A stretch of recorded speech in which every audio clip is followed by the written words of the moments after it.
We've fielded a lot of questions over the years here at Calvary. While these may not always be the only answers, they're our answers, and we hope they help you as you continue to grow in your faith.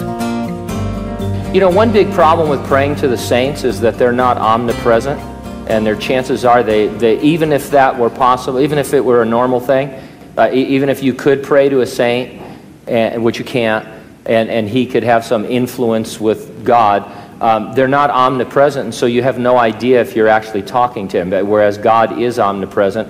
Mary is not omnipresent. And so we have this idea that if you're in heaven, you know, everybody can see you and you can see everybody, but that's just not true. You're not omnipresent. That's an attribute of God. So there's probably 1,000,000,000 to 1 chance that Saint Joseph is listening to you at any one moment when you're praying to him. And so it's just, from a logical standpoint, it's just ridiculous to have someone else.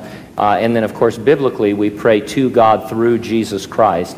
And he is our intercessor, which makes prayer possible. And, of course, he is God, and in his deity, he is omnipresent. So, yeah, and also, we follow Jesus' example in what he taught us. Paul said, imitate me as I imitate Christ. And Jesus taught us to pray as his disciples.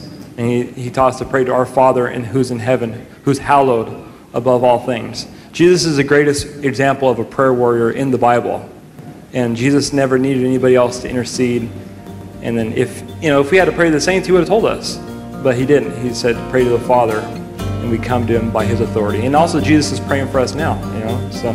You can find a lot more content, like dozens of podcasts through different books or topics in the Bible, by visiting calvaryhanford.com/podcasts.